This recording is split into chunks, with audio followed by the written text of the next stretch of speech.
Uma das grandes tristezas da minha vida é não ter conhecido meu avô, disse uma vez a atriz e cantora Olivia Newton-John. Quando era adolescente, minha mãe me dizia: "Você tem que ir conhecer seu avô, porque ele está ficando velho." E eu dizia: "Estou ocupada." E me arrependo disso, acrescentou a atriz anglo-australiana, estrela do filme Grease, nos tempos da brilhantina, e que faleceu em agosto passado, aos 73 anos.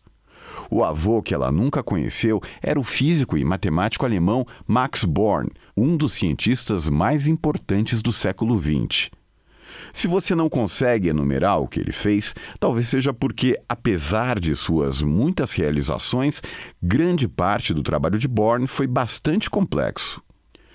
Mas se o nome dele soa familiar, talvez seja porque está muito presente na física e também porque foi um grande amigo de Albert Einstein. Dessa amizade ficou como legado uma fascinante coleção de cartas que abrangem 4 décadas e 2 guerras mundiais. Minha mãe, Irene, as traduziu do alemão para o inglês, contou a atriz e cantora.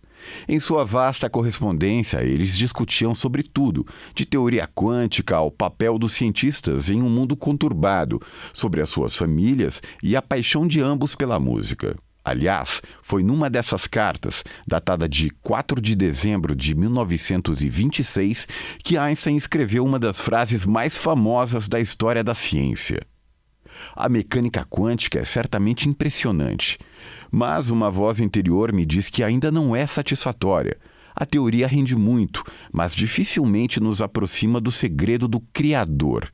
De qualquer forma, estou convencido de que ele não joga dados. Einstein se recusava a aceitar a visão probabilística que favorecia essa teoria que descreve como se comporta a matéria que compõe o pequeno universo das partículas atômicas e subatômicas. A incerteza que esse ramo da física postulava, pensava ele, na verdade revelava a incapacidade de encontrar as variáveis com as quais se construiria uma teoria completa. Seu amigo Max Born, no entanto, foi um dos principais impulsionadores da interpretação probabilística. Para ele, Deus joga dados. Convencido, ele continuou a explorar o mundo infinitamente pequeno que essa revolucionária e recém-nascida ciência buscava compreender. Assim, Born estabeleceu muitas das bases da física nuclear moderna. Apesar disso, e injustamente, apontam os especialistas, foi ofuscado por expoentes como Werner Heisenberg, Paul Dirac, Erwin Schrödinger, Wolfgang Pauli e Niels Bohr. Tanto que a Fundação Nobel só concedeu o prêmio a ele em 1954, 28 anos depois de ele ter concluído o trabalho pelo qual foi premiado. Há inclusive quem reclame que, embora a razão pela qual finalmente o reconheceram fosse justa, uma nova forma de descrever os fenômenos atômicos, não era suficiente, pois consideram que Born deveria compartilhar o título de pai da mecânica quântica com Niels Bohr. A vida de Max Born fez dele uma ponte entre 3 séculos.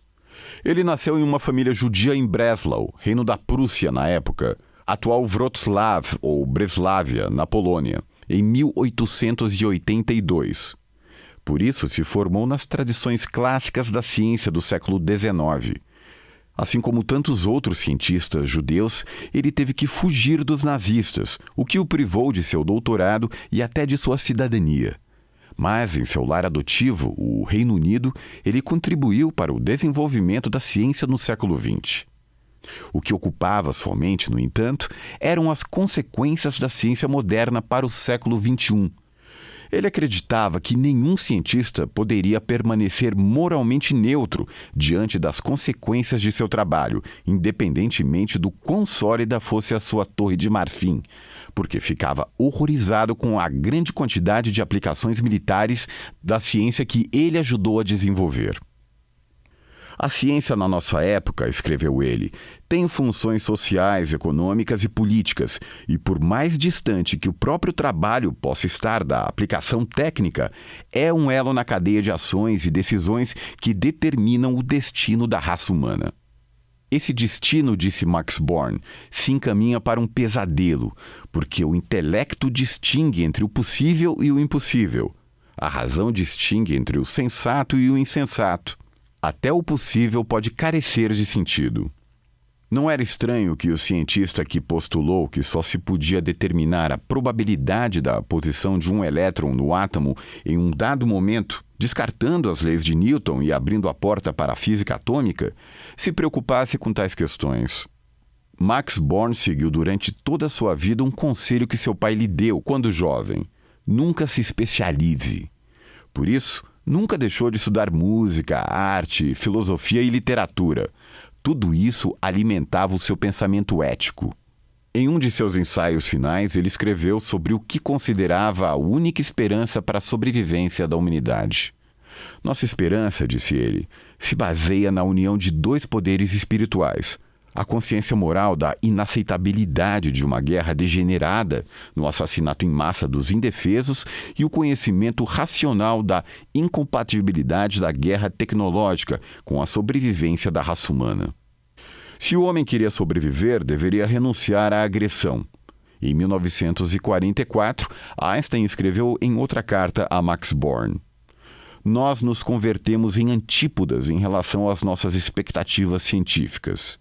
Você acredita em um Deus que joga dados, e eu na lei e ordem absolutas em um mundo que existe objetivamente e que, de forma insensatamente especulativa, estou tentando compreender. Nem sequer o grande sucesso inicial da teoria quântica me faz acreditar em um jogo de dados fundamental, embora eu esteja ciente de que nossos jovens colegas interpretam isso como um sintoma de velhice. Sem dúvida chegará o dia em que veremos qual instinto estava certo. Poucos meses antes de Einstein morrer, Max Born escreveu: nós nos entendemos em assuntos pessoais. Nossa diferença de opinião sobre a mecânica quântica é muito insignificante em comparação. No fim das contas, parece que Einstein estava errado.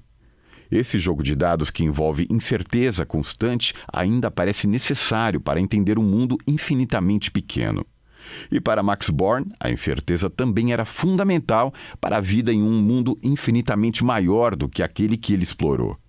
Creio que ideias como certeza absoluta, precisão absoluta, verdade suprema, etc., são produtos da imaginação que não deveriam ser admissíveis em nenhum campo da ciência, declarou.